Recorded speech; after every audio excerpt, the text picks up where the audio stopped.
48 Hours. A short story by silent voice heard. When the world fell apart, two lives collided, and in 48 hours, nothing was ever the same again. The train shudders free of the station, a purple bullet escaping London. Rain streaks sideways across the windows. Light, harmless, nothing like what came before. You wouldn't know the city had been on its knees 48 hours ago.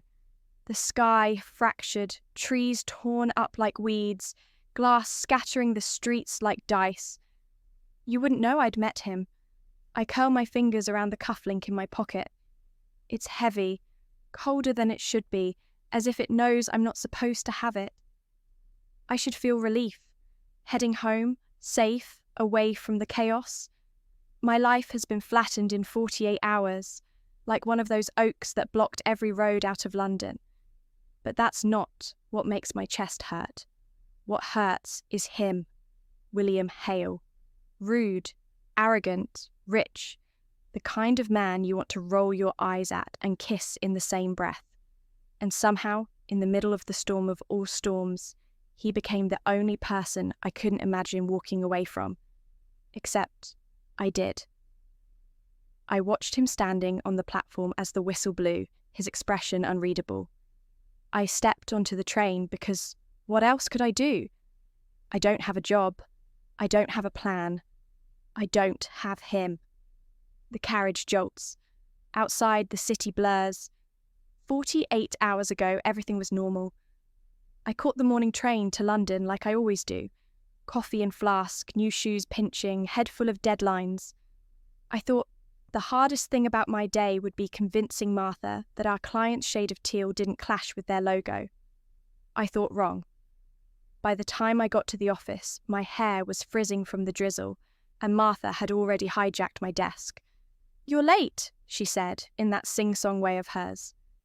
"It's 9:03, I replied, dumping my bag and peeling off my coat. Not exactly criminal. She said, tapping away on my keyboard like it was hers. "Tell that to Fiona. She's prowling." Of course she was. Fiona, our boss, has the uncanny ability to appear whenever you're one click away from ordering shoes online. I slid into my chair, wrestled my laptop back from Martha, and opened the client file like a dutiful little brand advisor. "Guess what shade they've chosen?" Martha whispered, curls sparking with gossip. "Don't say teal," I groaned. "Again?" "They think it's fresh. It's nauseous." We dissolved into muffled giggles, which earned us a sharp look from Fiona as she breezed past, heels clicking like gunshots.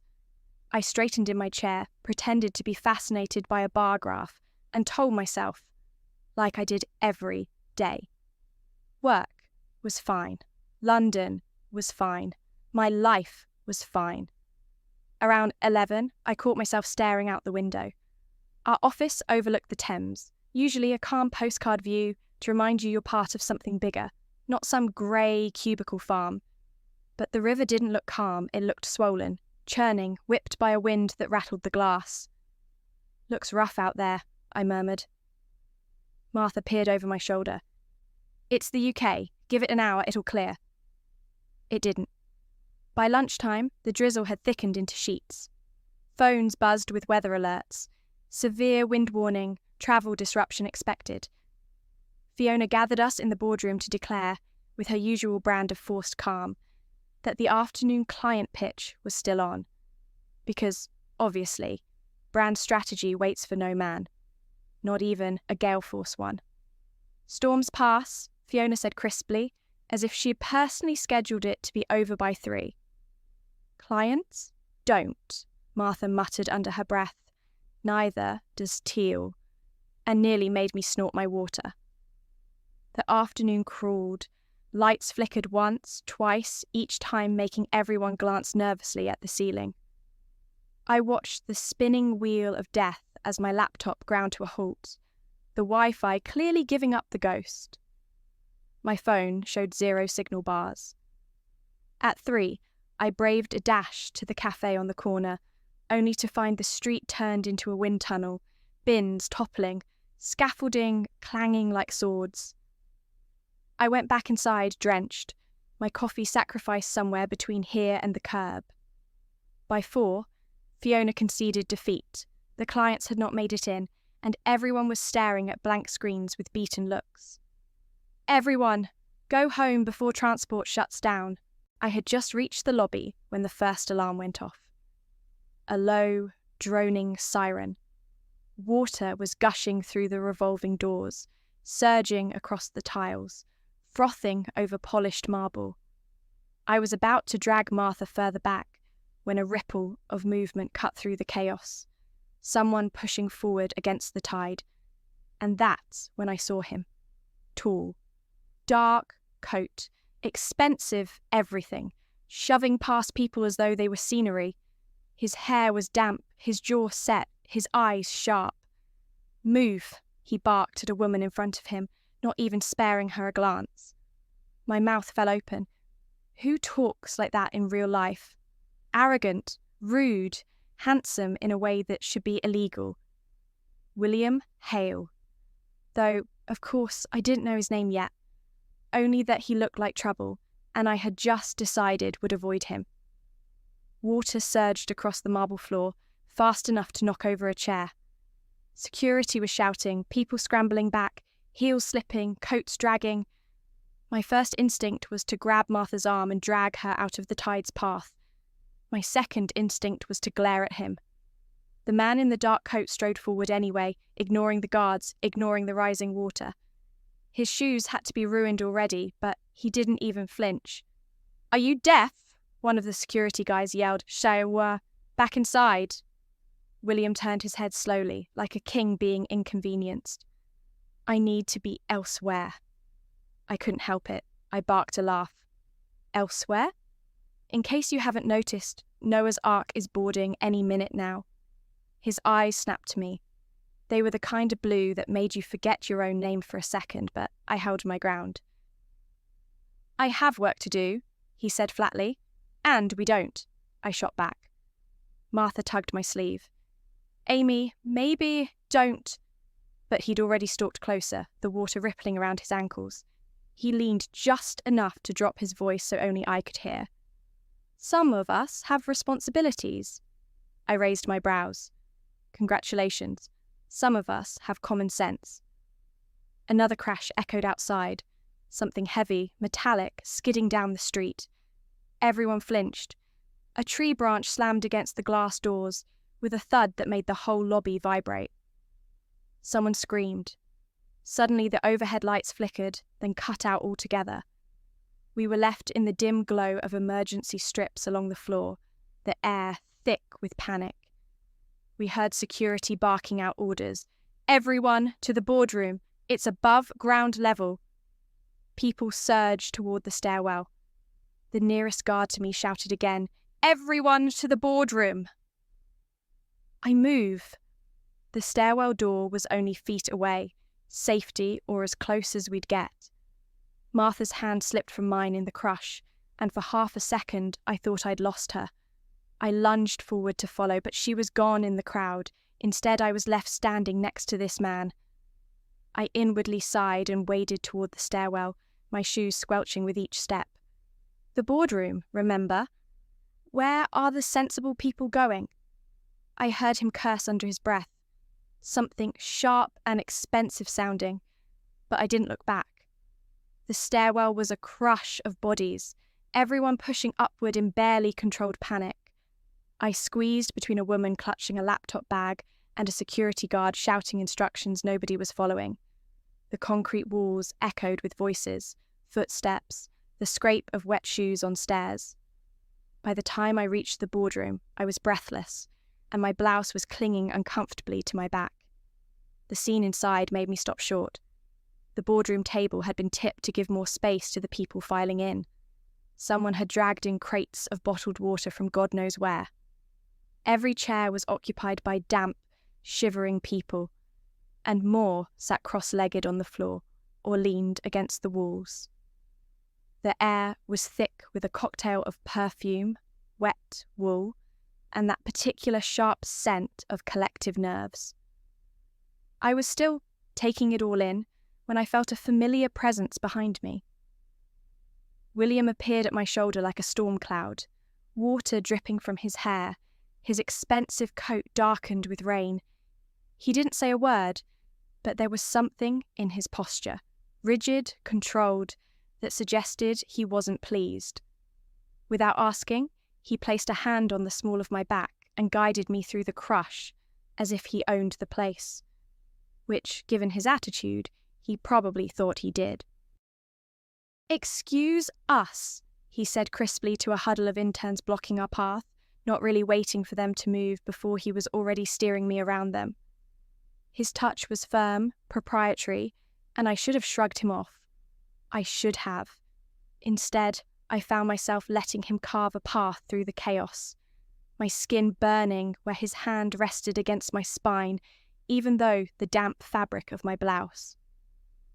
"Reserved seating, is it?" I muttered as he shouldered past a pair of interns clutching their laptops like life jackets. He shot me a look over his shoulder. "I'm trying to find a space." We ended up in a corner near the blackout curtains. He dropped into a chair with a weary elegance, shaking water from his sleeves. I stayed standing, arms crossed, the emergency glow casting us both in hospital patient pallor. Across the room, Martha spotted me and mouthed, "Are you okay?" I nodded back, though the truth was I felt like a kite string in a storm, pulled taut, liable to snap. Someone from facilities clapped their hands for attention. "Phones are down, lifts are out, but this floor's safe. We'll stay put until we get an all clear." A low groan went around the room. A few people already had their heads buried in their hands. I perched on the edge of the table, my knees knocking the polished wood, and tried not to think about how the storm outside sounded like it was peeling the city open. Then William spoke, his voice pitched low but sharp enough to cut through the murmurs. "You're dripping on the floor." I blinked at him. "Excuse me?" He nodded at my sleeve. Water had soaked the cuff and was trailing down to the carpet. "Oh, sorry," I said sweetly. "Didn't realize you were allergic to moisture." The corner of his mouth twitched, betraying the faintest hint of amusement. But instead of a retort, he pulled a silk handkerchief from his pocket and held it out. I stared. "You're joking?" "Take it," he said, eyes unreadable. Reluctantly I did. It was absurdly soft, monogrammed with a gold W. I dabbed at my wrist, then handed it back. "Keep it." "I don't need—" I said, "Keep it." The room dimmed, then went black. My breath caught every sound sharper in the dark, dripping water, panicked shuffling, a muffled sob. For a moment, I felt William beside me only as heat and steady breath. When the glow from the emergency lights returned, I cleared my throat. "So, Mr. Hale, William Hale." Of course he had a name that sounded like a bank account.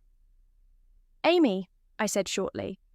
He inclined his head, as if I'd just passed some kind of test. And that was the moment. Tired, wet, shivering in a crowded boardroom, that I realized this man was going to be impossible to ignore. The storm hammered at the windows, a constant roar, like the city itself was being shaken. A steady roar punctuated by crashing debris. Each time, the room flinched. William didn't. He sat like he'd been carved there.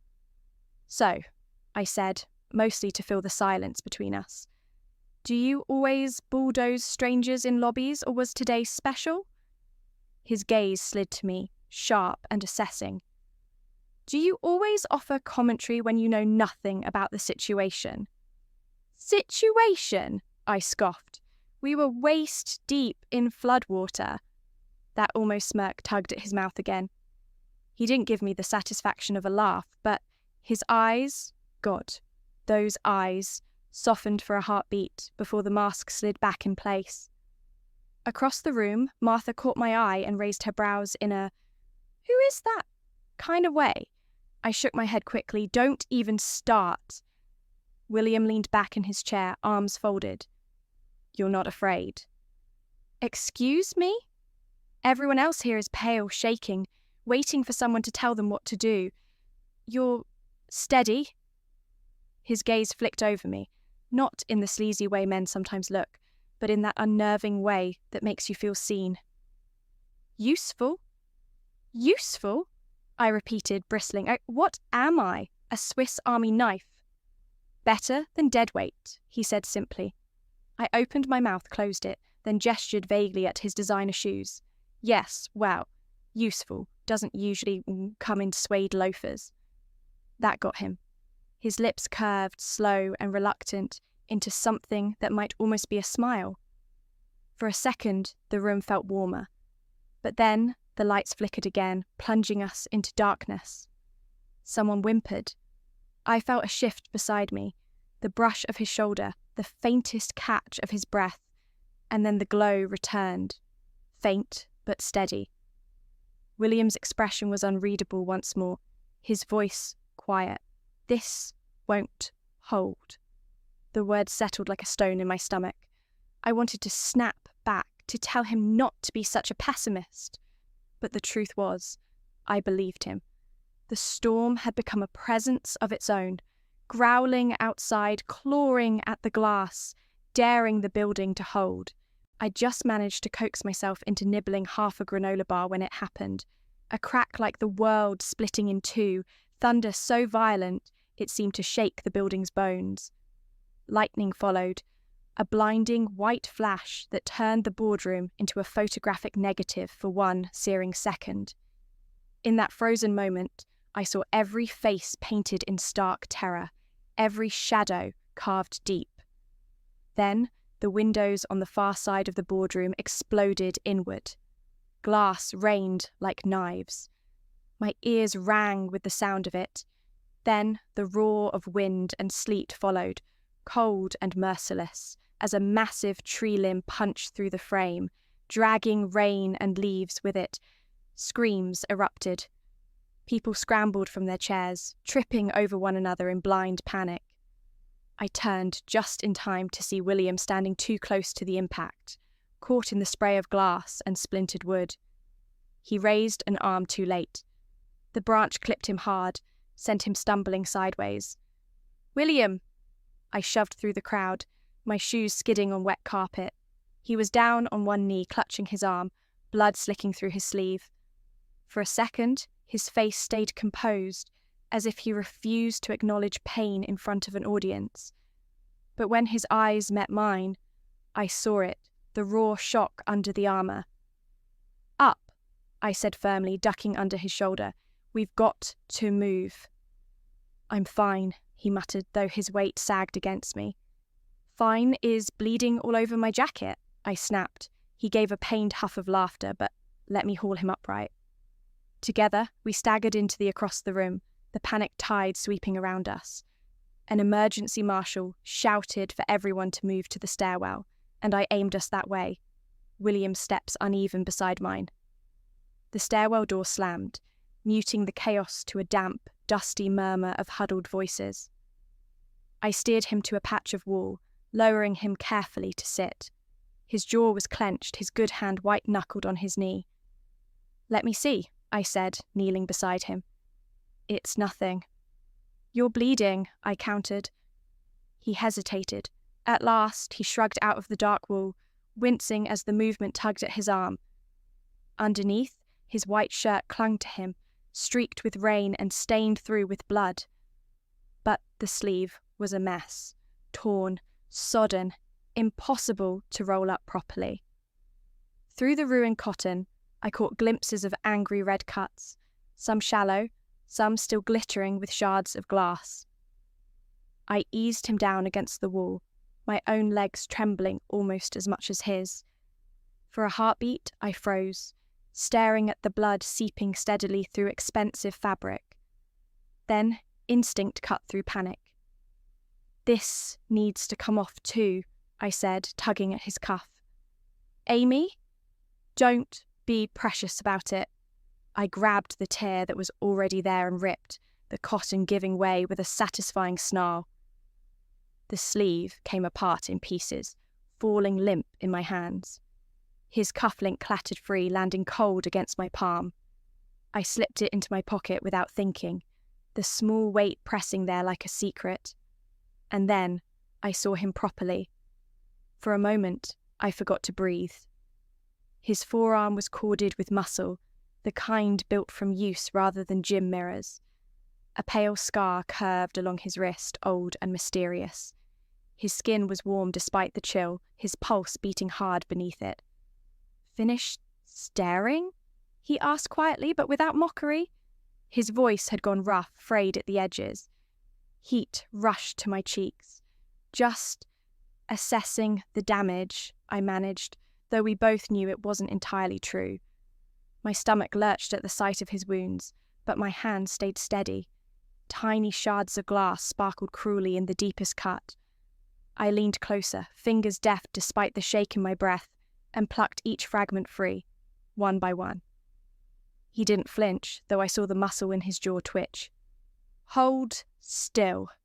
He obeyed, his eyes narrowing as I tore a strip from the hem of my blouse and pressed it firmly against the worst gash. "You've done this before," he muttered.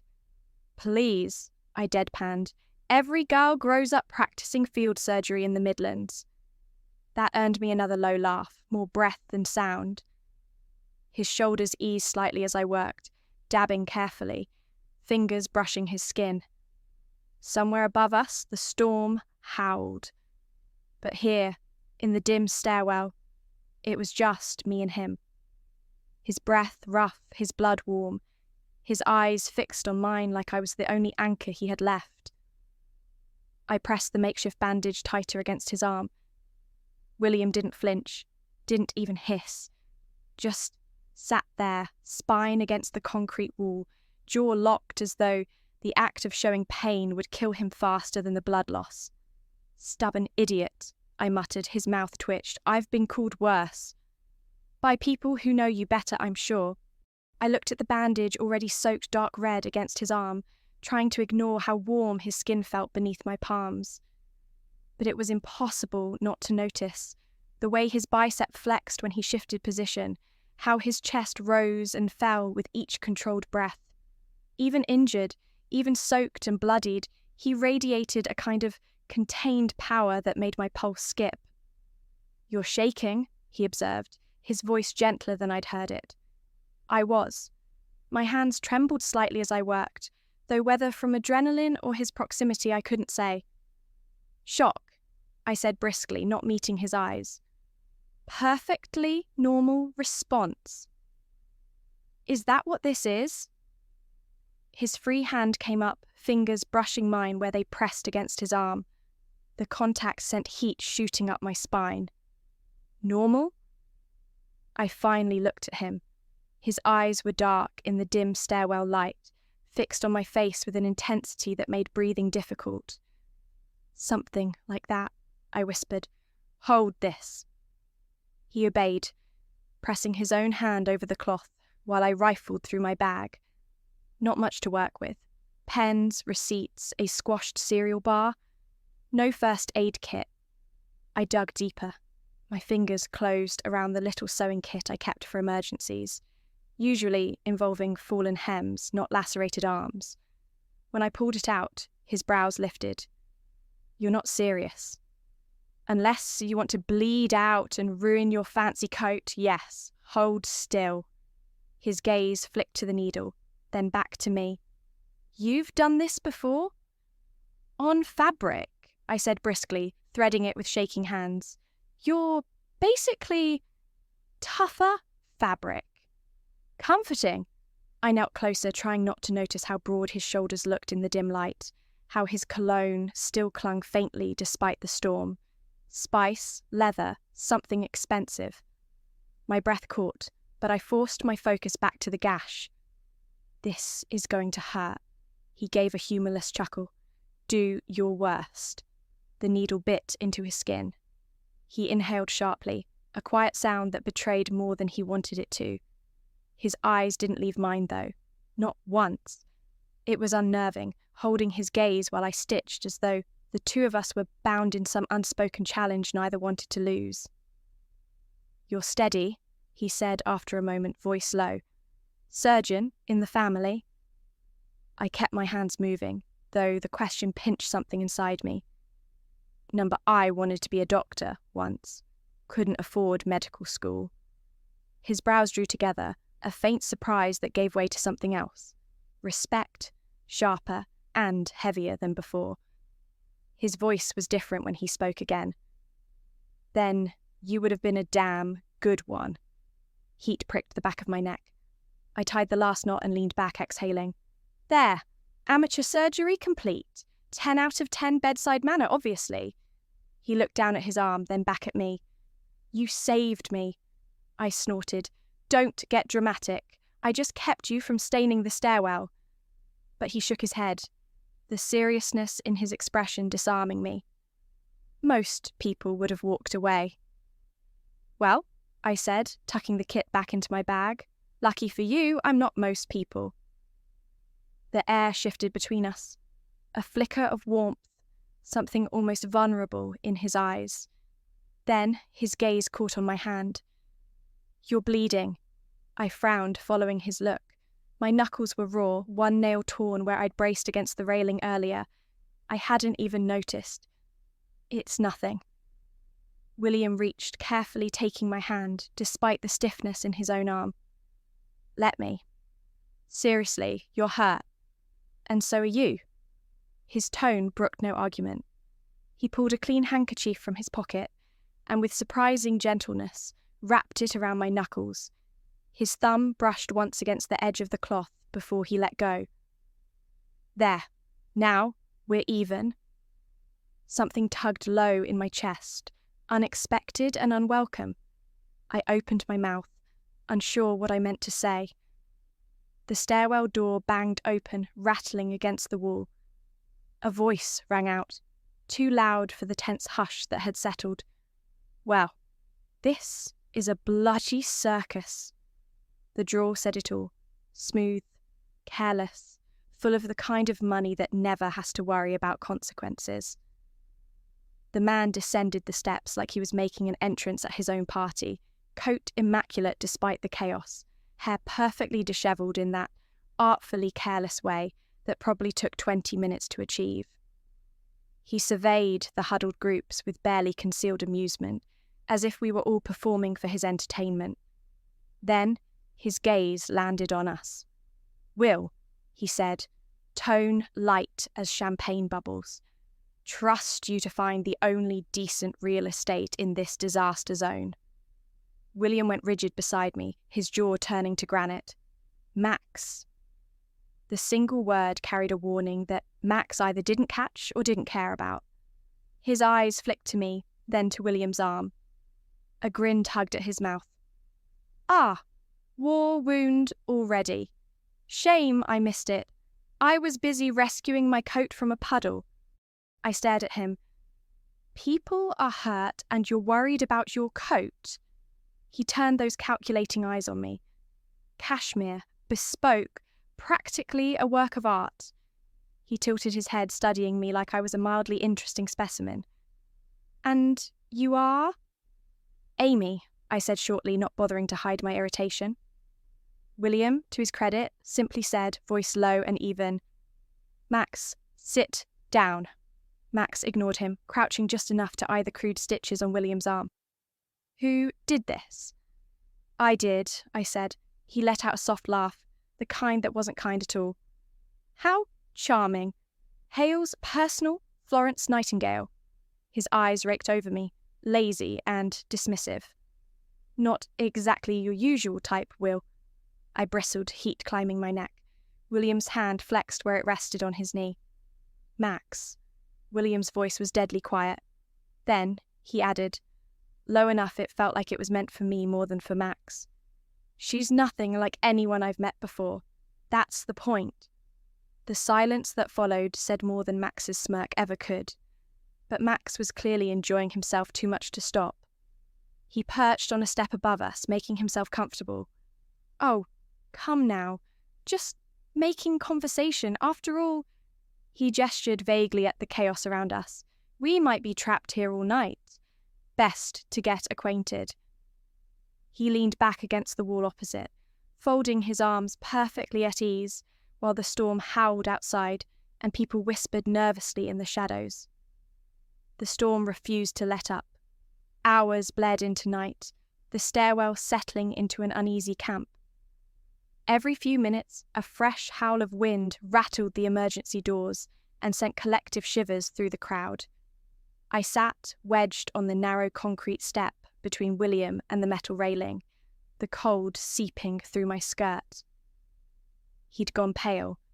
The makeshift bandage on his arm had darkened, fresh blood seeping through the fabric, but he hadn't complained. Not once.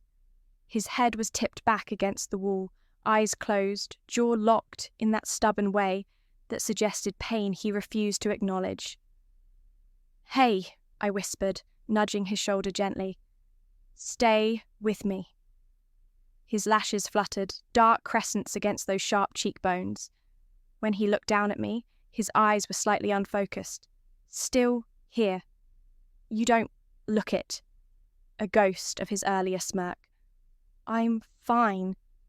He wasn't fine. He was exhausted, injured, and probably fighting off shock, and still managing to look devastatingly handsome in a way that was entirely unfair to my already compromised emotional state. Before I could press him further, Max's voice cut through the hushed quiet like a blade. "Good Lord, Will, you look like death's warmed up." He stretched languidly.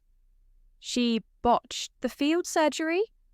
Fire shot up my spine. I turned on him, voice low but furious. "Excuse me?" He gave me that lazy grin. "Don't get your knickers in a twist. Just making an observation." William's voice emerged as a growl. "Max!" But Max was clearly enjoying himself too much to heed the warning. He waved a dismissive hand. "Oh, relax. I'm only trying to lighten the mood. We should have whiskey, cards, make a proper night of it." My jaw clenched so hard it ached. Not everyone finds disaster entertaining. Not everyone finds life entertaining, sweetheart. His gaze swept over me with deliberate insolence. "But it's so much easier that way. You should try it sometime. Might improve that perpetual frown." I opened my mouth to deliver my retort, but William's hand moved. Subtle as breathing, his fingers brushed against mine where they rested on the cold step. Just a fleeting contact, steadying, reassuring, somehow intimate despite its brevity. The simple touch silenced me more effectively than any sharp word Max could have thrown. For a long moment, neither William nor I moved. His hand didn't linger, didn't press, but that brief contact sent warmth spiraling through my chest, a lifeline against the bone-deep chill creeping in from the storm outside. When the next rumble of thunder rolled over the building, I jumped despite myself. The sound was so close it seemed to shake the concrete beneath us. Without thinking, I leaned into William's solid warmth. His good arm came around me, tentative at first, as though he wasn't sure of his welcome. Then, when I didn't pull away, firmer, as if he'd been waiting for permission. Max's whistle was soft, but cutting through the darkness.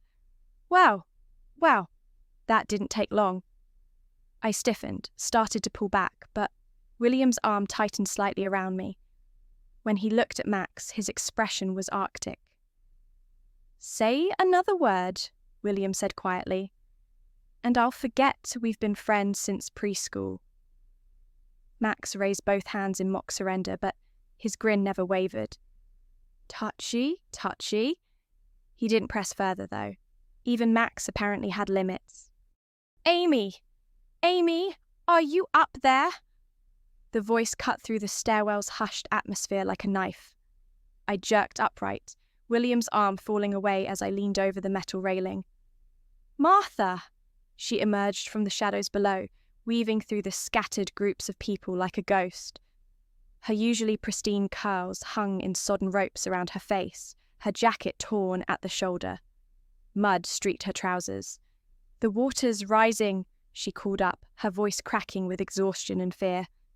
"We can't stay here. We need to move. Now." A ripple of unease passed through the crowd like an electric current. People began to stir, hands reaching for bags, phones, whatever belongings they'd managed to salvage. William pushed himself upright beside me, wincing as the movement jarred his injured arm.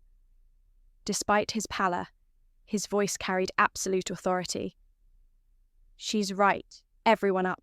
Now." The movement was slow, agonizingly slow. The stairwell was packed, and every step had to be negotiated with strangers, pressed shoulder to shoulder, muttering apologies, dragging weary limbs. Max grumbled about the pace, but offered no help, lounging against the rail until someone shoved him forward. I stayed close to William, close enough to catch him if he stumbled. His bandaged arm was tucked protectively against his ribs, his free hand gripping the rail so tightly his knuckles had gone white. Every step seemed to cost him, but his jaw was set in that stubborn line that meant he'd die before admitting weakness. Martha clung to the railing behind me, soaked and shivering, but managing. 2 flights up, the press of bodies finally thinned, and we stumbled into a small landing. A few others had already claimed space, but there was enough of a corner left for us to huddle down. The storm still howled beyond the narrow window, set high in the concrete wall. Rain lashed the glass so hard, it turned the outside world into an abstract painting of black and silver streaks. But here, at least, the water couldn't reach us. Yet. I collapsed onto the cold concrete, back pressed against the wall, chest heaving like I'd run a marathon. Martha dropped beside me with a soft whimper, burying her head in her hands. William lowered himself onto the step across from us with careful precision, every movement deliberate, controlled, as if admitting the extent of his exhaustion would somehow make it worse. For a long moment, none of us spoke. The storm raged on above and around us, and we just sat there listening to it tear at the building, waiting for whatever came next. "How bad is it down there?" I finally asked Martha, though part of me didn't want to know the answer. She looked up, her eyes red-rimmed and hollow. "Bad. The lobby's completely flooded. You can't even see the reception desk anymore, and it's still rising." William's voice was quiet, matter-of-fact. "How fast?" "Fast enough." Martha's hand shook as she pushed wet hair from her face. The silence that followed was deafening, broken only by the storm's relentless assault on the building. We were trapped, truly trapped now, with nowhere left to run but up. The hours that followed blurred together like watercolours in rain. At some point, Martha had curled up against the wall, using her torn jacket as a makeshift pillow. Max had claimed the opposite corner, dozing upright against the concrete. Without phones, we had no way to know the time, but it felt like early morning when the howling wind gradually softened to a steady whisper, the violent rattling of doors fading to occasional creaks. Even the rain, which had hammered relentlessly for hours, gentled to a steady patter. I found myself fighting to keep my eyes open, my head growing heavy despite everything.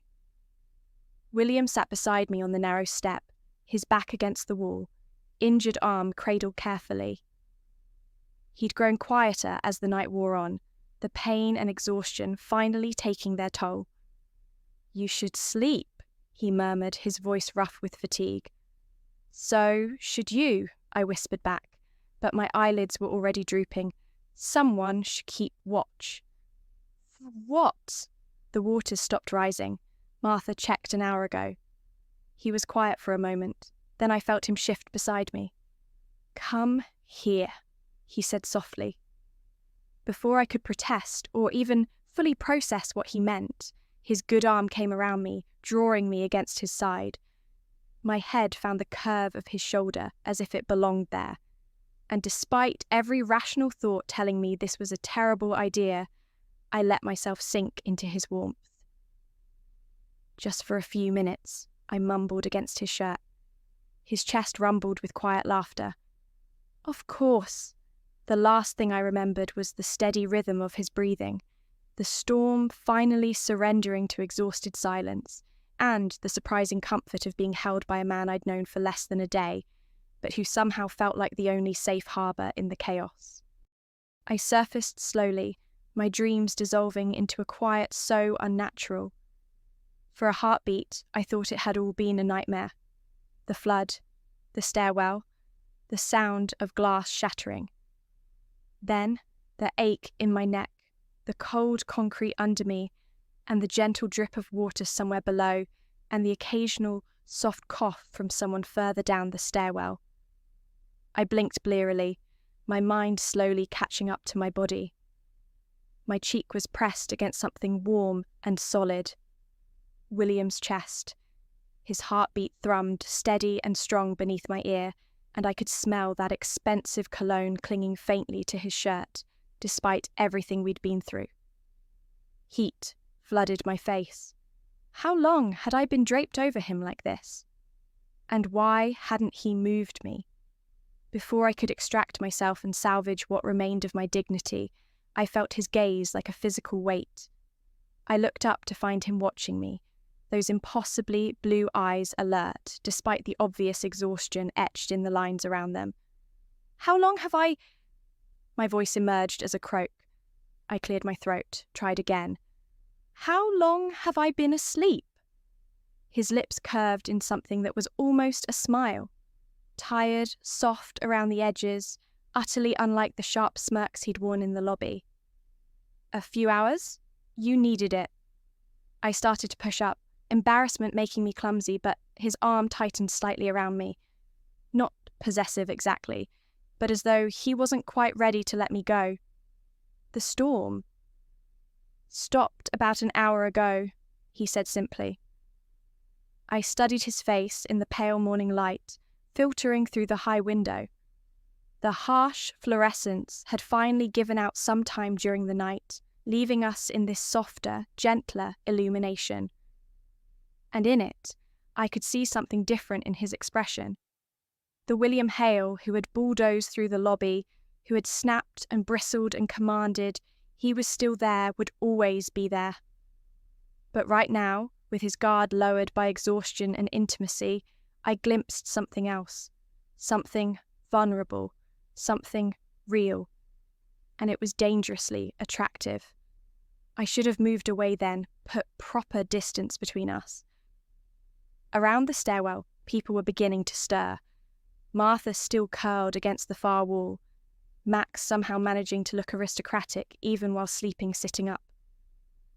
Your arm, I said quietly, nodding toward the makeshift bandage.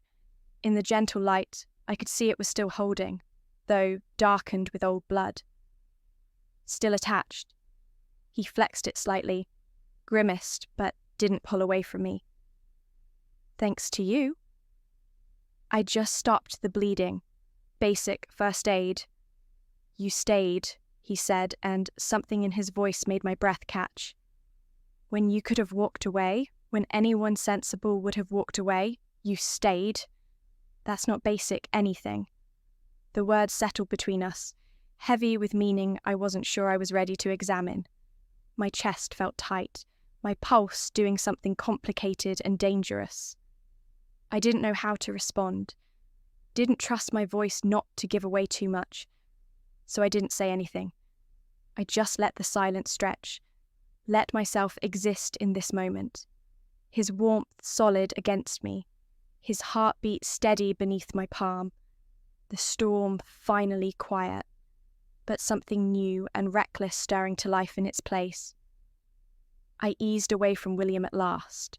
His hand fell from my shoulder reluctantly, as if neither of us really wanted to admit the moment had ended.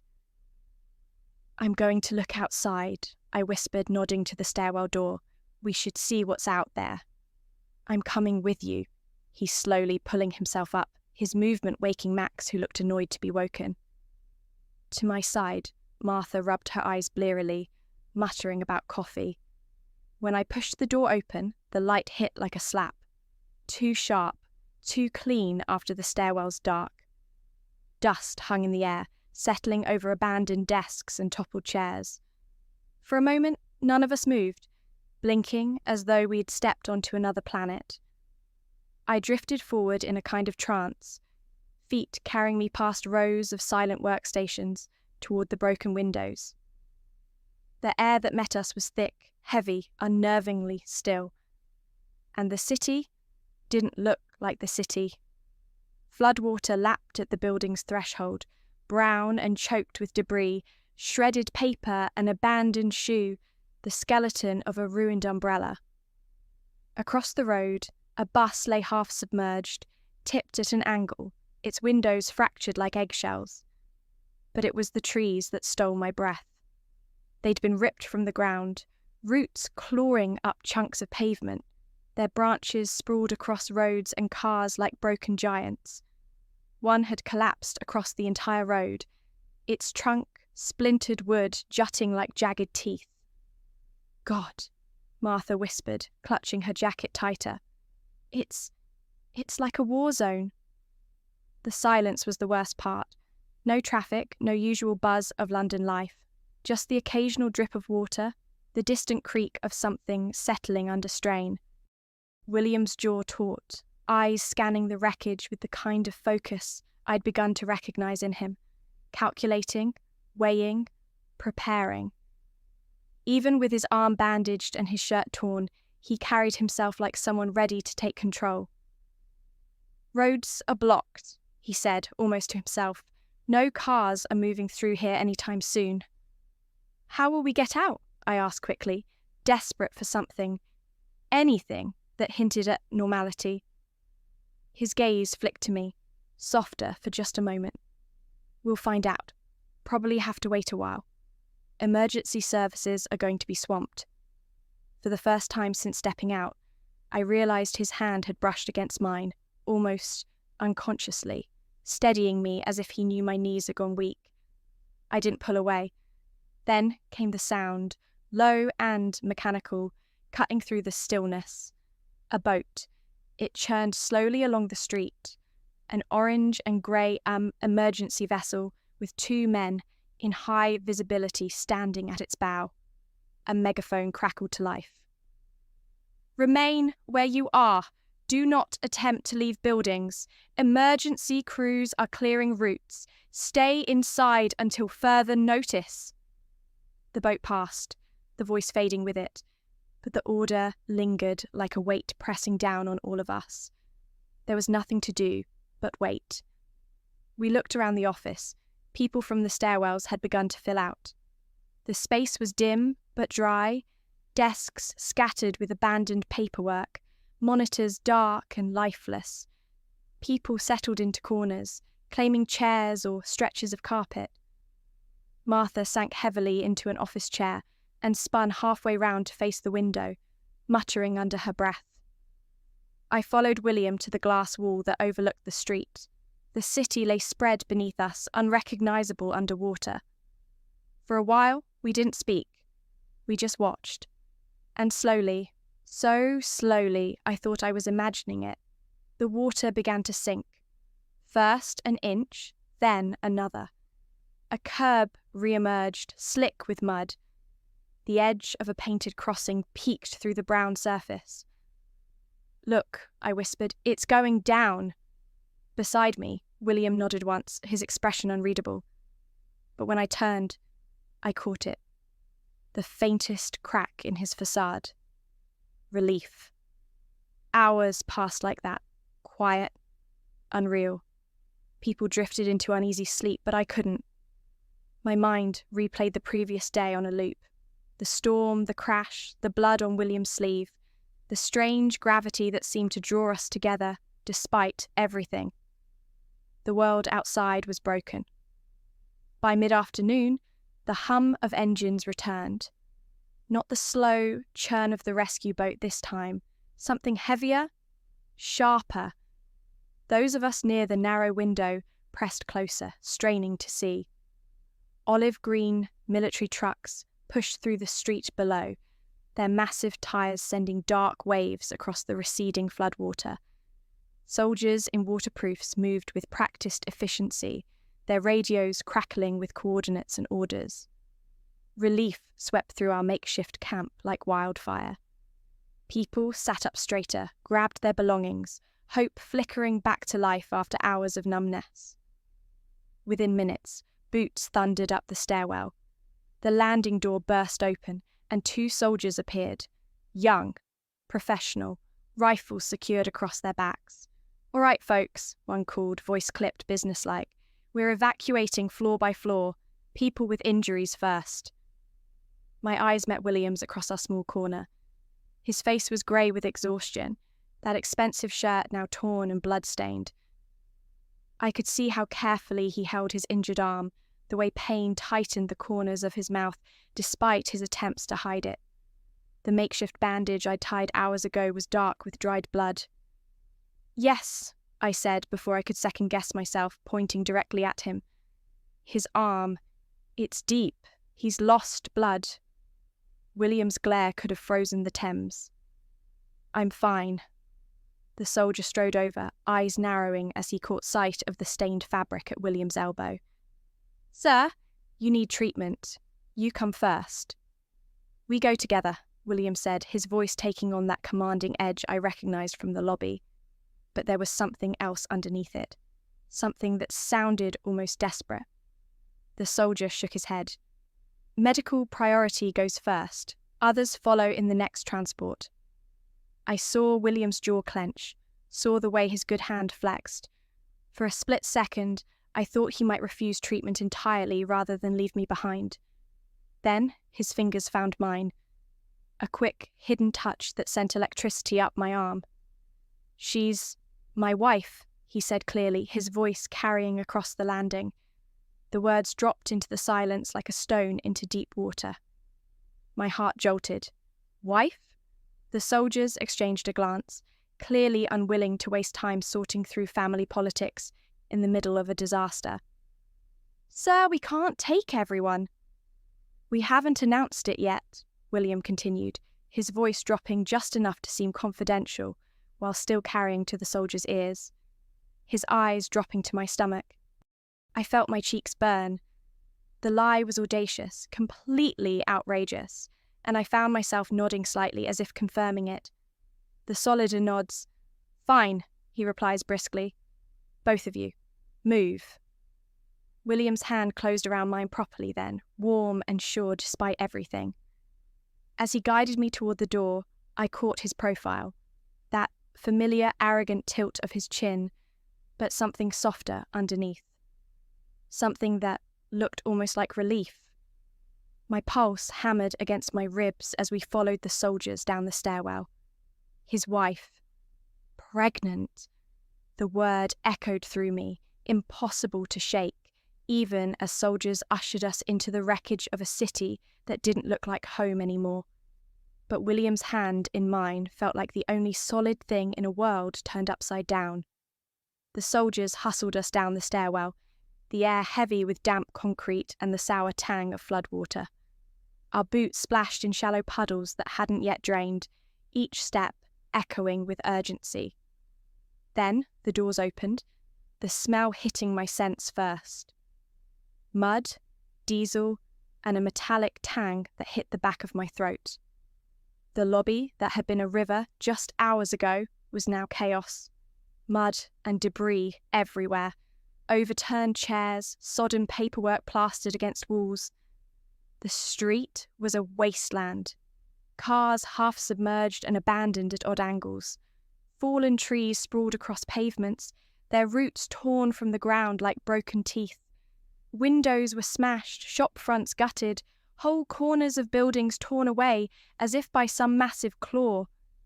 And yet, the water was shrinking back fast, leaving lines of grime like scars on the brickwork. The soldiers had set up a temporary loading zone, trucks rumbling, stretchers being carried, orders shouted over the din. A medic rushed past with a crying child clutched to her chest. I felt William's hand still gripping mine, steady but tense, his injured arm held stiff against his body. He moved carefully, proud as ever, refusing help even when one of the soldiers tried to shoulder his weight. We were guided toward an open truck already crowded with evacuees. The air reeked of diesel fuel and wet concrete. I climbed up first, then turned to offer William a hand.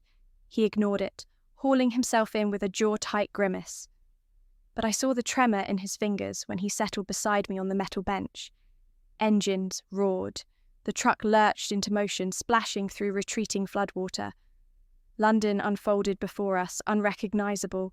Bridges blocked by debris, roads littered with fallen branches, sirens wailing somewhere in the distance. People stared blankly out of windows as we passed, faces pale against the wreckage. Others trudged through ankle-deep sludge, carrying what little they'd managed to save. I pressed a hand over my mouth, the weight of it all settling like lead in my chest. William sat beside me, silent, his profile cut sharp against the grey light filtering through the truck's canvas cover. Soldiers shouted directions to one another over the engine noise. Other evacuees wept quietly into their jackets, but he remained unmoving, unreadable. Only when the truck jolted over a fallen tree branch and his knee brushed mine did I realise he still hadn't let go of my hand.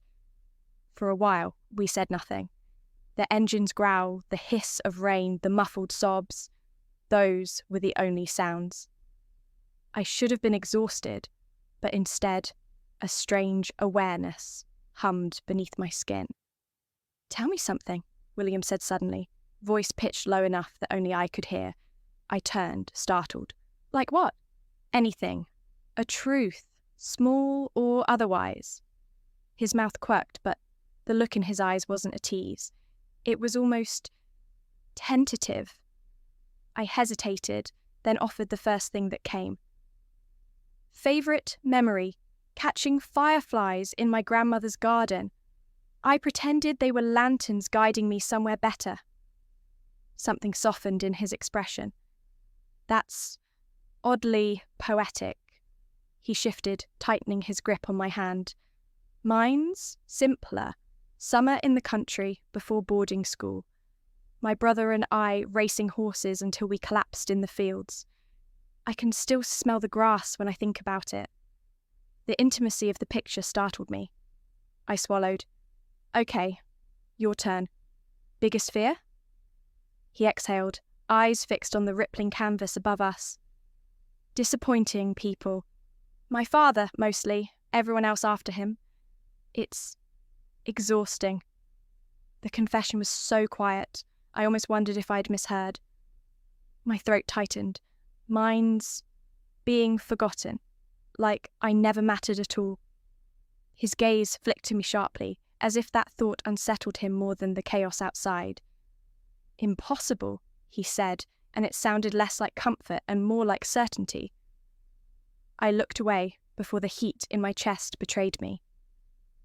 "All right, last one. If you could only save one thing from your flat?" He gave a small, almost reluctant laugh. "A sketch. My mother drew it when I was a boy. She wasn't around for long, but I've kept it." The truck bumped again, jolting me into honesty. "For me, a shoebox under my bed. It's full of letters I never sent and postcards from places I've never been. Silly, really." "Not silly," he said. His voice had changed again, low, steady, certain. His thumb brushed against my knuckles as if to underline it. The truck lurched through the wreckage of London, engine growling, air thick with diesel and damp concrete. Hours, or minutes, I couldn't tell, blurred by. Then, at last, the world shifted. Floodwater gave way to canvas tents, floodlights, and the bark of orders. The rescue centre. It was organised chaos. A sprawling collection of military tents and emergency vehicles set up in what used to be a park. Red Cross volunteers rushed between stations, clipboards in hand, voices calling out medical priorities and bed assignments. The moment our truck stopped, medics swarmed the tailgate. "Injured first!" one shouted, scanning our group with practiced efficiency. His gaze landed on William's blood-stained sleeve. "You, medical tent, now." Wait, I started, but William was already being helped down from the truck, 2 medics flanking him. Ma'am, you'll need to go through processing. A volunteer with a clipboard intercepted me. Standard intake procedure for all evacuees. But I'm his... The word caught in my throat. Wife. The lie William had told felt enormous now, impossible to sustain under official scrutiny. I need to stay with him.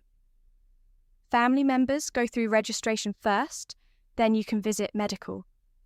She guided me firmly toward a long table where volunteers were processing a steady stream of bedraggled evacuees. Won't take long. I looked back desperately as William disappeared into the white medical tent, his tall frame supported by the medics. Then I was being seated at the table, a form thrust into my hands. Name, address, emergency contacts, the volunteer said briskly, barely looking up from her own paperwork. Any medical conditions, medications, next of kin, to notify. I stared at the form, my mind blank. The first few lines were easy enough. Amy Catherine Walsh, my Bedford address, my parents' phone numbers. But then I hit the section marked Spouse, Partner Information, and my pen froze. William's full name, his address, his emergency contacts. I knew almost nothing about him.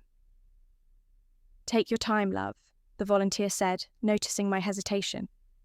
Shock does funny things to memory. Shock. Right. That was a reasonable excuse for why I couldn't remember my supposed husband's middle name or where he lived. I filled in what I could. William Hale, his apparent age, his profession. I guessed something financial, given the expensive everything. For his address, I wrote London, and hoped it would suffice. Emergency contact. I left it blank, having no idea if he had family, parents, siblings. My hands were shaking by the time I reached the bottom of the form. Next, of kin to be notified, the volunteer prompted, tapping her pen. We haven't updated our records since the wedding, I said weakly. Everything's still under my maiden name. She nodded sympathetically and made a note. Common enough. We'll sort it out later. For now, just put down your own details as primary contact. So I did. Writing my information in the space meant for William's next of kin, feeling like a fraud with every letter. Right then, she said, taking the completed form. You're assigned to Block C, Bed 47. Your husband will join you there once medical clears him. She handed me a small card with my information. Meal service is at 6. Showers are behind the main tent, and there's a lost property station if you need clothes. I walked toward Block C in a daze, clutching the card that officially designated me as Mrs. Hale. The enormity of what we'd done was starting to sink in. William's medical records would now list me as his emergency contact. Official disaster records would show us as married. What had started as a desperate lie to stay together was becoming increasingly real with every form, every official stamp, every well-meaning volunteer who congratulated me on having my husband safely accounted for. And somewhere in that white medical tent, William was unconscious or sedated, completely unaware that I'd just made our fake marriage a matter of government record.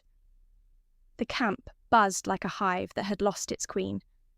Soldiers barked clipped commands, volunteers darted between tents clutching clipboards, children wailed in strange, unplaceable accents.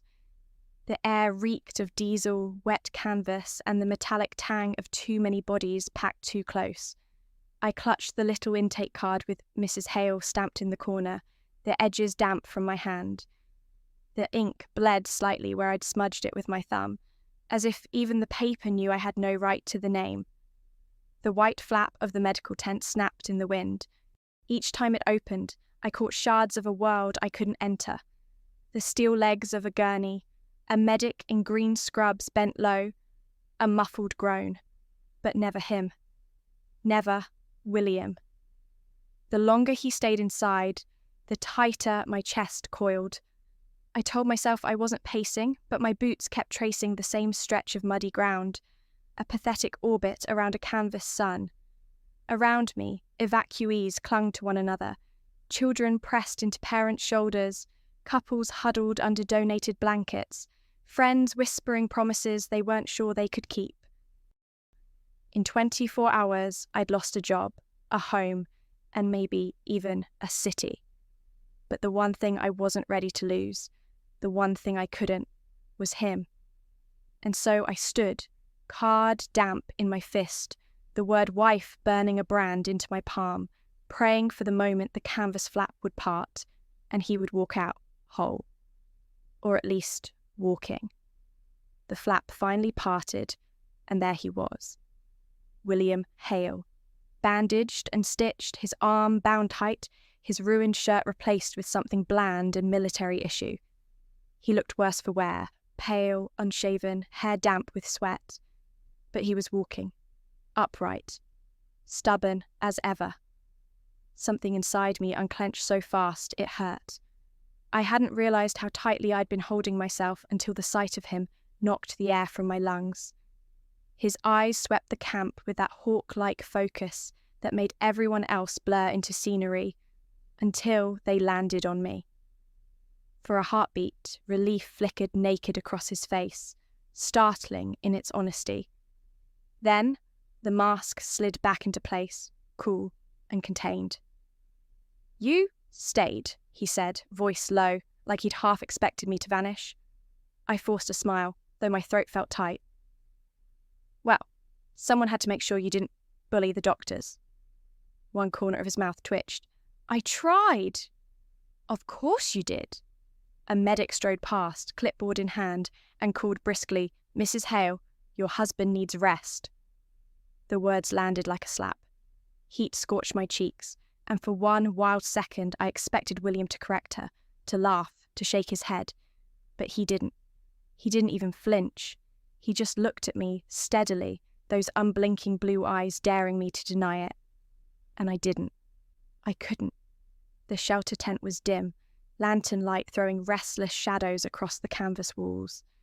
Cots stretched in neat military rows, most already occupied, silver-wrapped bodies curled like spoons, the low hum of exhausted breathing filling the air. I perched on the edge of the narrow cot assigned to us, our cot apparently, while William lowered himself beside me with careful precision, his bandaged arm cradled against his ribs. The closeness was absurd. One shift too far, and we'd be tangled, limbs overlapping in a way that would leave no doubt about our supposed marital status. "You realise," I whispered, leaning just enough to keep the words between us. "If anyone asks, we need a story. How we met, our wedding, all that." His brows lifted, dry amusement cutting through the weariness in his face. "You want to workshop a backstory?" "Yes," I hissed, fighting a laugh. "Unless you think improvising during a government interview is wise." He angled toward me, close enough that I felt the heat of him seep through the thin fabric between us. "What's wrong with the truth?" "The truth is, we've known each other for a single day."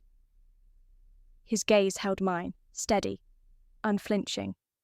Then, softly, "Best day of my life." The words landed too heavy for banter, and something in my chest stuttered. My throat tightened, my hands fidgeted, like they'd forgotten how to behave.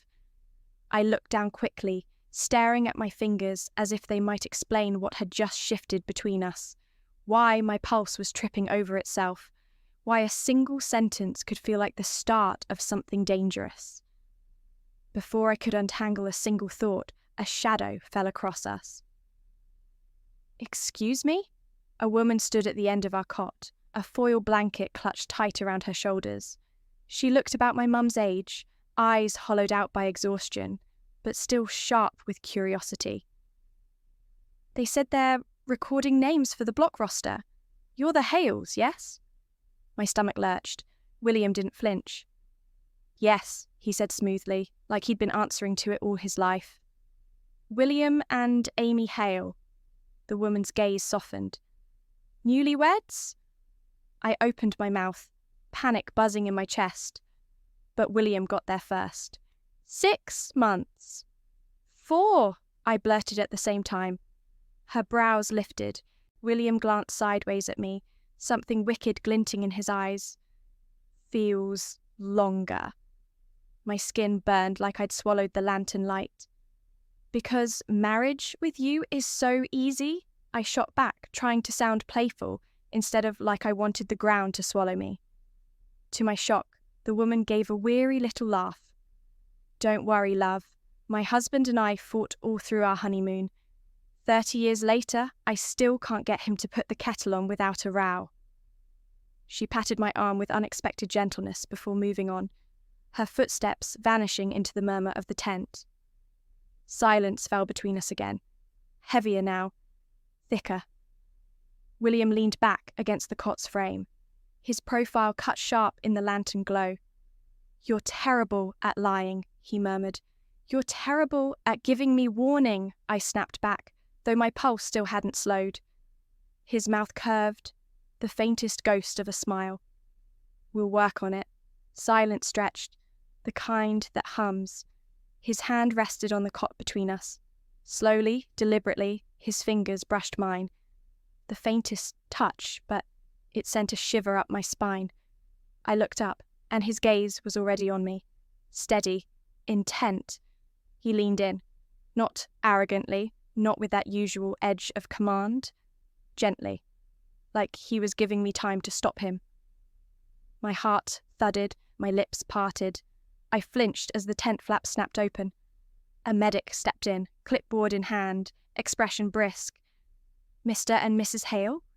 I froze, heart tripping over the name. Yes, I managed. We're moving everyone able to go north. You've been assigned to Hendon. Pack your things. His tone allowed no argument. He scribbled on the clipboard, then vanished as quickly as he'd arrived. The silence they left behind was deafening. I turned my head. Even in shadow, his eyes caught mine, burning blue, impossibly clear. William? He moved before I could finish. His good hand slid to my jaw, warm and sure, tilting my face toward his. His mouth crashed against mine. My breath caught.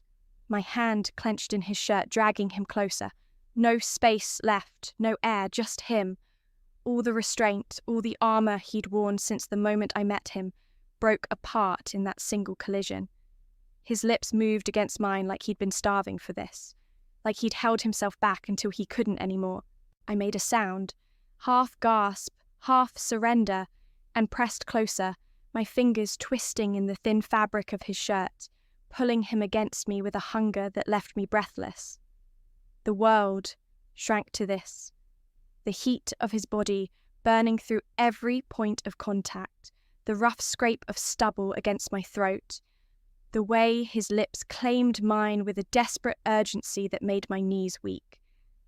His hands were everywhere, one tangled in my hair, tilting my head back to deepen the kiss, the other sliding down my spine to pull me impossibly close. When his teeth grazed my bottom lip, I arched against him, a soft moan escaping before I could stop it. God, he breathed, voice rough and strained. His thumb traced the line of my jaw, then followed the rapid pulse at my throat. I just had to do this once. The confession broke something loose in my chest. I kissed him harder, my hands finding the warm skin beneath his shirt, feeling his muscles tense under my touch. When he pulled back just enough to look at me, his eyes were dark with want, his breathing as ragged as mine.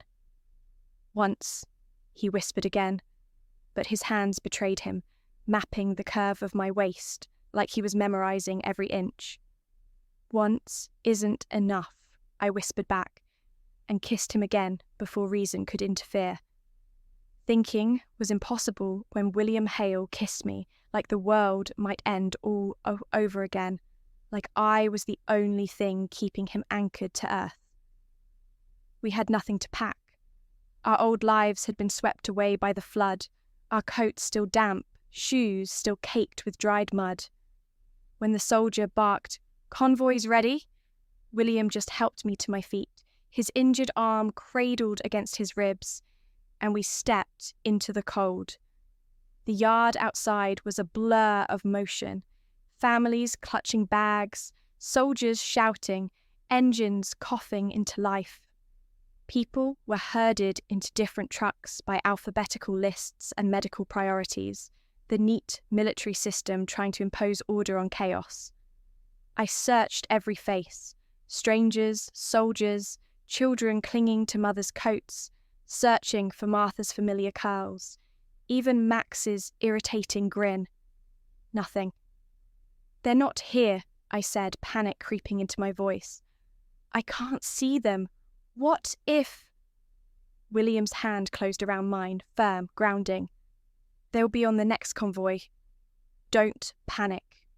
You don't know that." "I know they're alive," he said with quiet certainty, his eyes locking on mine. "And I know we'll see them again." I wanted to believe him. I held onto his hand like it was the only solid thing left in the world. Then the soldier behind us barked, "Move it!" and we were pushed up into the back of a military truck.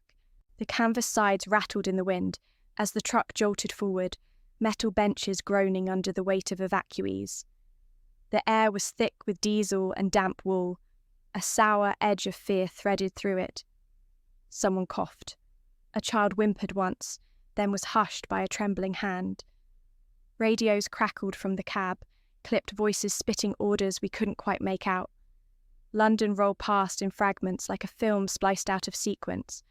Streets that should have been noisy with buses and office workers were drowned in silence, watermarks staining brick halfway up the walls. Cars sat abandoned at odd angles, some half submerged, others flattened beneath uprooted trees. Whole rows of houses gaped open, roofs peeled back like tin lids, curtains flapping in broken windows as if waving surrender. Every so often, the convoy lurched to a stop. Engines idled, radios barked, and soldiers dismounted to clear fallen lampposts or drag scaffolding aside. The rhythm of it became numbing. Jolt forward, halt, wait, move again. Each time we stopped, the evacuees on the benches jolted forward in unison, shoulders knocking, muttered apologies swallowed by the growl of engines. At one roundabout, we passed a bus tilted on its side, windows shattered, half submerged in brown water. The driver's seat was empty, straps hanging loose. Everyone fell silent as we crawled by, the only sound the thrum of the truck. I couldn't stop imagining someone still sitting there, swallowed whole by the flood. William sat beside me, his good arm a steady weight against my shoulder. His profile was unreadable, cut in stone by the cold glow of the floodlights flashing past. But his hand betrayed him. When my breath caught at the sight of a terraced row, gutted down to brick and beams, his fingers closed around mine. One firm squeeze. Wordless. Enough. I pressed my cheek to his shoulder, letting his warmth anchor me while the city outside felt colder than I'd ever known. Around us, evacuees clutched each other, whispered prayers, stared hollow-eyed at nothing. But I held on to William's hand as if it were the only solid thing left in a world buckling underwater. By the time the convoy finally rattled into Hendon Barracks, now a sprawl of khaki tents and temporary huts, floodlights glaring against coils of barbed wire, the sun was already sinking, bleeding pale gold into a smoke-stained sky. The air smelled of oil and wet canvas. Engines idled somewhere ahead, coughing into silence one by one, until only the faint clatter of boots and shouted orders broke the stillness. My bones felt jarred loose from the endless jolts of the road. Every muscle ached. My head throbbed with the drone of the engines that still seemed to hum beneath my skin. I wanted nothing more than stillness, just one moment where the ground didn't move, where the noise didn't follow me. 2 days. That was all it had taken to dismantle the life I'd known, my daily grind at work only highlighted by teasing arguments with Martha. Was my coffee flask still sitting on my desk? Did it really matter if it was now? Sitting in the back of the truck with William Hale's hand in mine, I realized something terrifying. I wasn't entirely sure I wanted that life back. When the trucks finally juddered to a halt, night had swallowed the sky. Floodlights buzzed overhead, harsh white against a sprawl of khaki tents and idling military vehicles. RAF Hendon, once a place of school trips and airshow flyers, had become an evacuation hub. Soldiers barked clipped orders, their voices sharp against the shuffle of weary evacuees. Volunteers in fluorescent vests hurried past with clipboards and crates of foil blankets.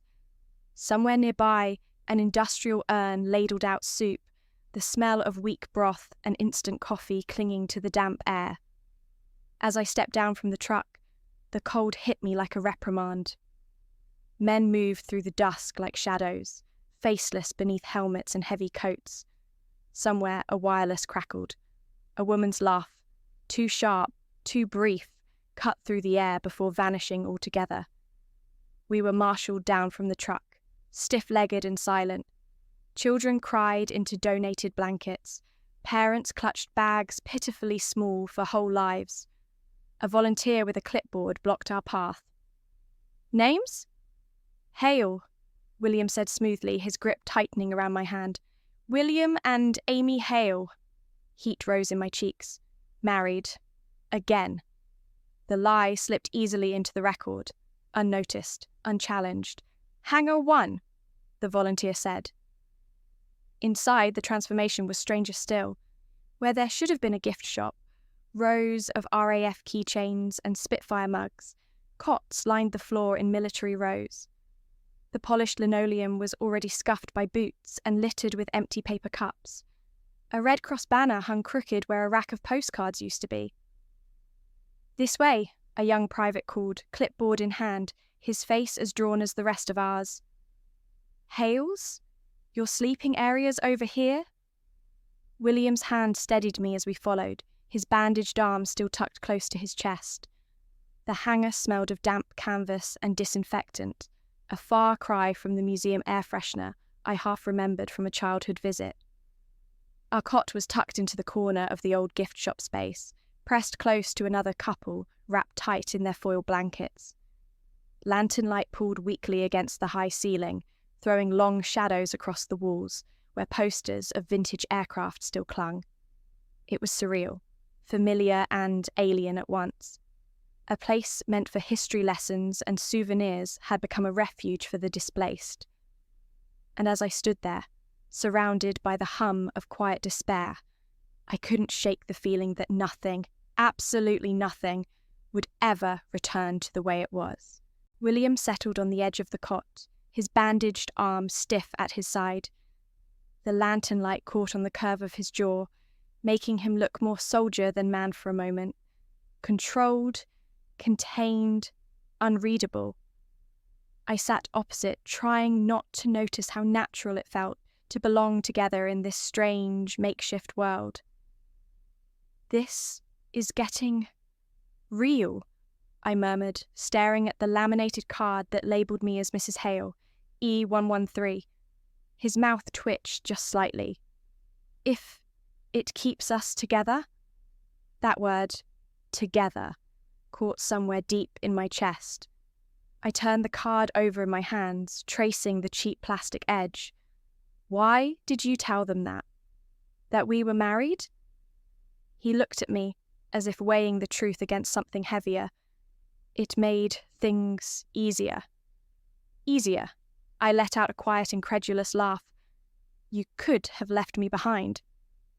We were strangers 2 days ago.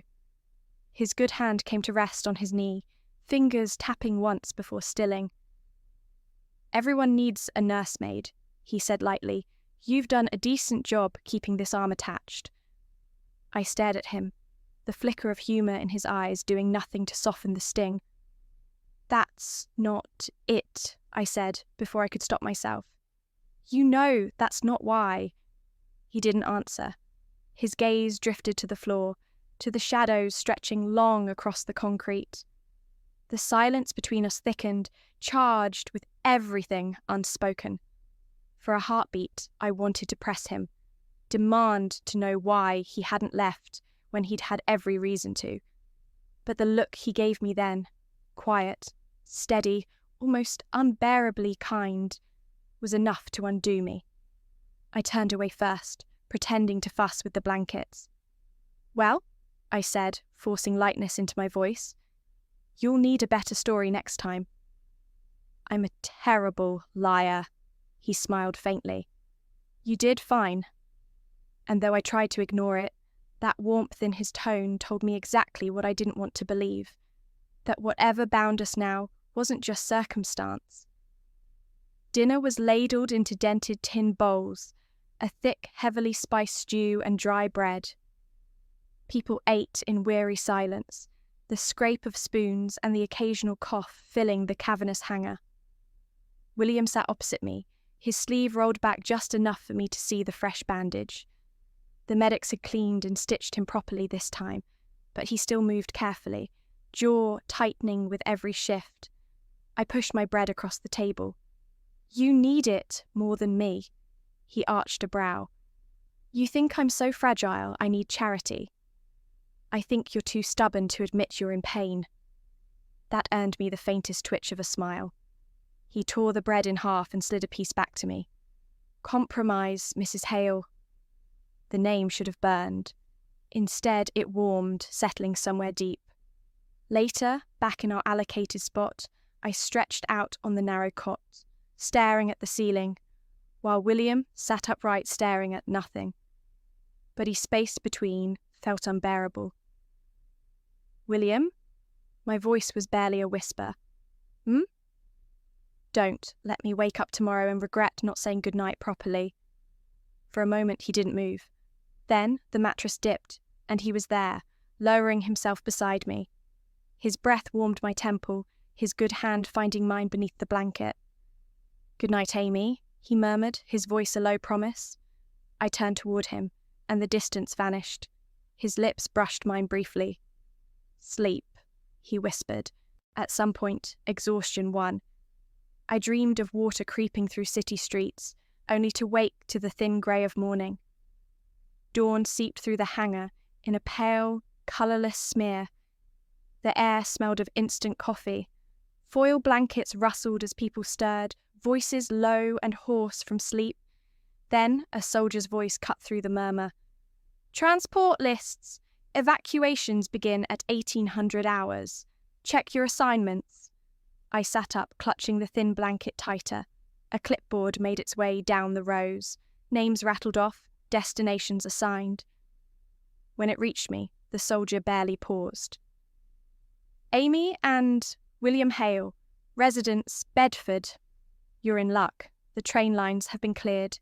You're on the 1800 out of West Hampstead. Departure at 1500 Bedford." The word hit like both a lifeline and a guillotine. Home. My home. The address I'd written down without thinking. The soldier moved on. I turned to William. His face had gone still. Too still. "Bedford," I repeated, my throat tight. His voice came out rough. "I can't." Something inside me dropped. "Oh." A dozen questions pressed against my tongue. Was there someone waiting for him? A wife? Children? But he spoke first. "I need to get to Kent," he said quietly. "My parents, if the power's still out, if the flooding's reached that far..." He shook his head. "I have to go." I stared at him. "So, I go home and you go to Kent." "It's the only way," he said, then hesitated, just enough for me to feel the shift. "But we'll stay in touch. I'll find some paper, we'll swap numbers before we leave." He tried for lightness, but it didn't reach his eyes. I forced a nod. He smiled faintly. "It's not that far to drive. Once everything has settled, I can..." "William..." I started, but stopped. There was something in his expression I hadn't seen before. Uncertainty. The soldier who'd been unflinching through everything looked, for the first time, unsure. "If you want to see me again," he said, voice quieter now. "I mean, if you want to..." The words trailed off, half offer, half confession. I swallowed hard. Of course I do. Within no time, everything was in place. I would board the Bedford train, he would make his way to Kent, and as I stared down at the laminated card stamped Mr. Hale, I prayed our fragile marriage, born of storm and survival, might hold long enough to become something real. The camp stirred, soldiers' boots crunching on gravel, whistles cutting through the fog. People were leaving in waves. Whole families shuffled down the road toward the station at Hendon. I sat on the edge of the cot, lacing damp shoes with fumbling fingers. My stomach twisted with every shouted order outside. William crouched in front of me, ignoring the pull of his bandaged arm.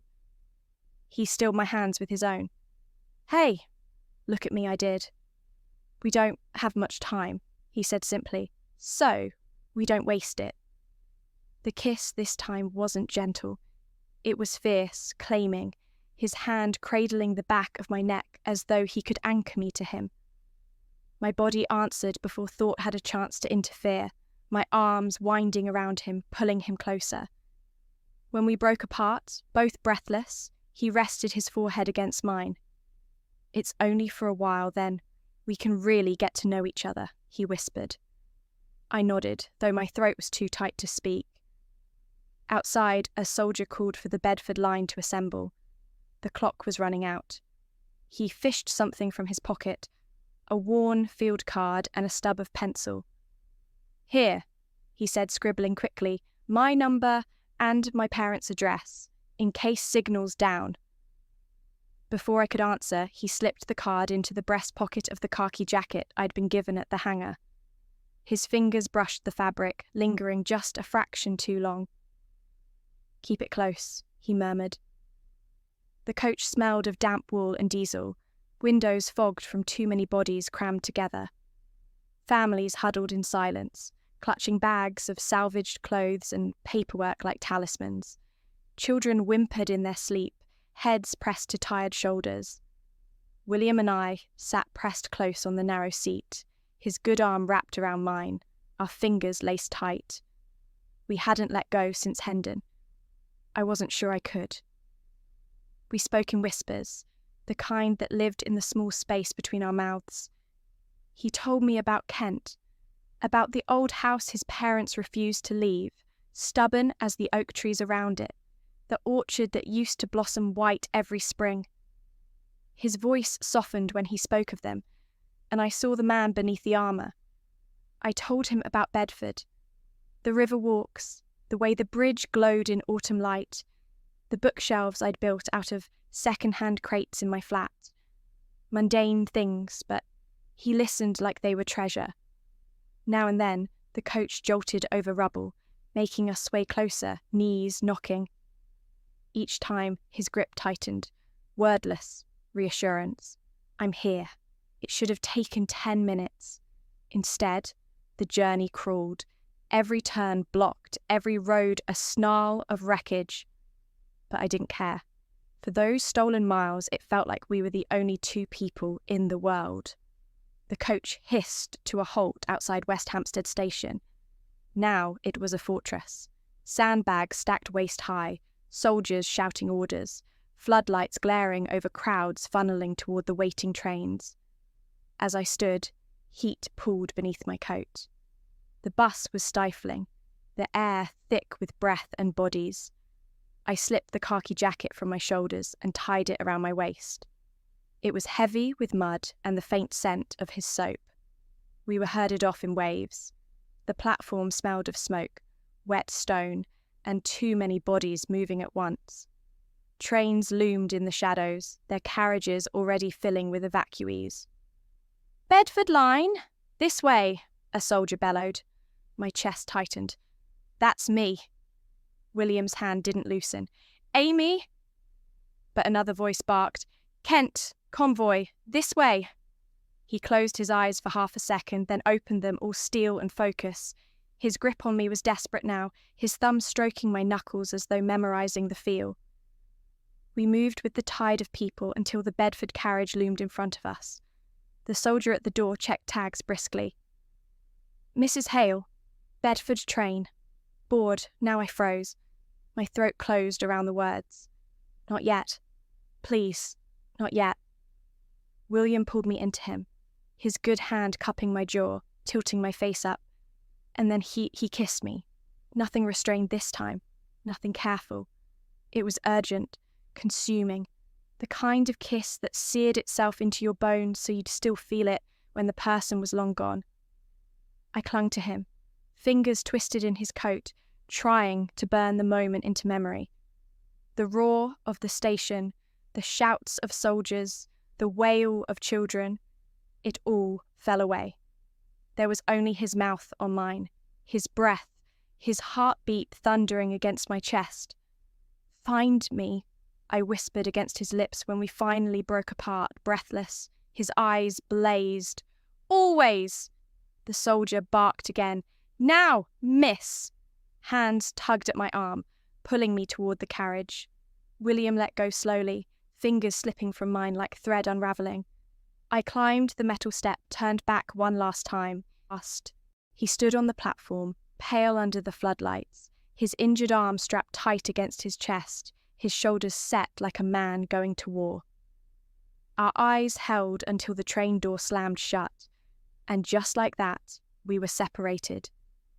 The carriage lurched, brakes hissing, and the platform began to slide past in jerks of shadow and floodlight. I pressed my palm to the glass, searching desperately for him. William. Tall, unyielding, a dark figure amid the blur of khaki and chaos.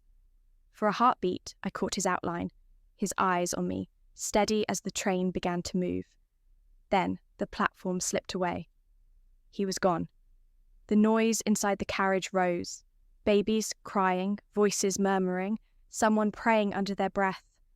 All I could do was think of his lips on mine, feel the echo of his kiss, the phantom warmth of his hand still ghosting across mine. And then it hit me. I reached for the khaki jacket, his jacket, the one he'd pressed that scrap of paper into. But my lap was empty, my waist bare.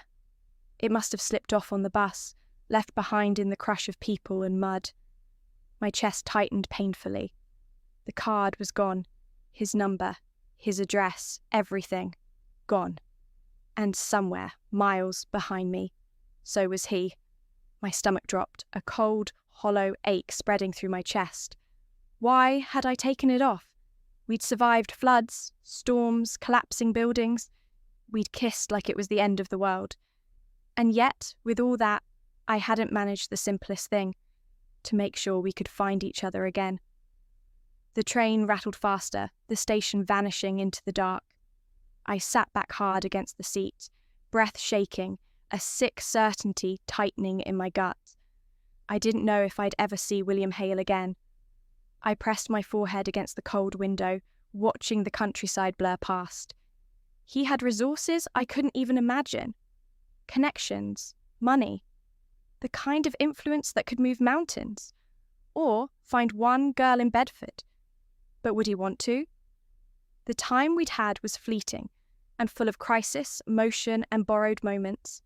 It all felt too fast, too impossible to be real. Maybe now, back in his world, back with his kind, it would feel like a fever dream to him. The woman across from me shifted, bouncing a fussing baby. "You okay, love?"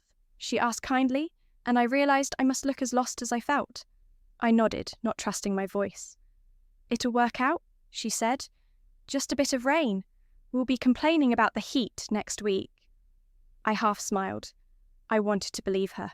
God, I wanted to believe that the man who'd fought tooth and nail to keep us both alive wouldn't just let me disappear into the night. And as the train hurtled north, carrying me further from London, from him, the truth settled cold and sharp in my chest.